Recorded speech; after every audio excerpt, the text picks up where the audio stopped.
Hey guys, welcome back to the channel and thanks so much for tuning in to another video. Today we are going to be looking at styles you can incorporate into your bullet journal. I am a full-time graphic designer and usually I'm working with digital letter forms. However, I utilize a lot of different hand-drawn lettering styles within my bullet journal and I enjoy using those styles to fit whatever the theme is for that month.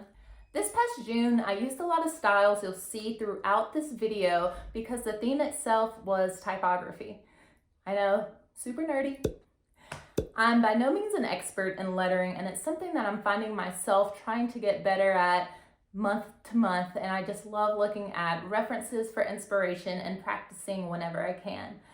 But let's dive into a few of these basic styles, keeping in mind that you can change them up to fit your mood or your bullet journal theme. Before we begin working with those styles for your bullet journal, I want to talk about this basic guide that we'll use throughout for setting up your lettering. These three guidelines are the cap height, or the top of your capital letters, the X height, which is the top of your lowercase letters, and the baseline, which marks the bottom or base of your letters. I'm going to set up the first one really quick in pencil so I can erase them later. It's also important to understand sort of overshooting rounded letters as well before we get started. So for those rounded letters like O, U, or C, you want to generally go a little above and a little below the guidelines, so those letters look the same size as all the other letters. It's just one of those weird optical lettering things that's super helpful to know going into this. So jumping in with the word hello in a sans serif style. Feel free to do this all with a pencil first and then go back over with a pen or marker. I'm feeling a little risque, so I'm going to be doing this all just straight away with a marker. For this block letter style, I'm following the guidelines and remembering to overshoot the lowercase e and o. Everything else is right to those guidelines. Of course, you can color these letters in, leave them open, add some lines, dots, stripes. There are a lot of ways to dress up this pretty basic lettering style.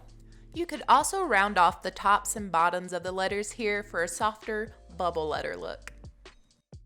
Next, we're going to take that middle X height line and push it up for a different look. I'm also going to be writing hello once again with one single pass.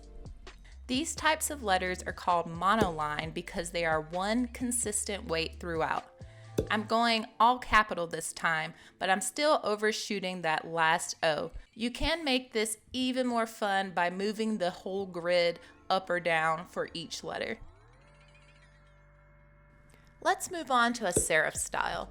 I'm going to start, of course, with the guidelines evenly spaced.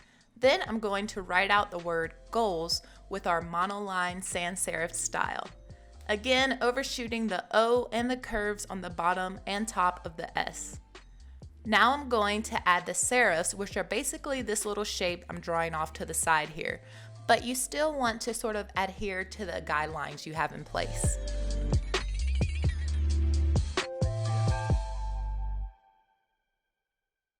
Now we want to go in and thicken up the letters. You can thicken the entire letter if you want, but here I'm going to thicken just the downstrokes. This means whenever my hand goes down towards me when drawing the letter, I'm going to thicken that bit, giving the letter some contrast and interest. Let's write this again, but this time let's move that X height guide down and see what happens.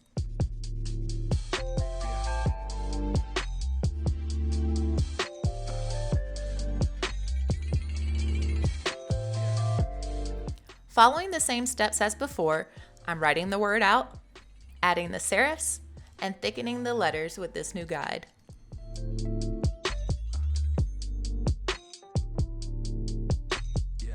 Of course, this is just the beginning. You can move the grid around, make the grid curve, change up the serifs to a different shape, and decorate the letters however you want.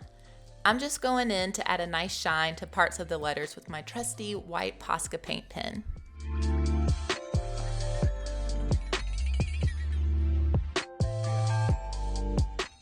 Let's move on to the slab serif style, which is pretty similar to the serif style, but this time instead of that triangular shape, it's just a rectangular slab we're adding to the ends of the letters. After setting up my grid, I'm writing the word out, adding the slabs, and then thickening the letter and the slabs. If you're having a hard time figuring out where the slabs or serifs should go, definitely look up the font style on Google and use those fonts as a reference until you have a better handle on where those elements should go.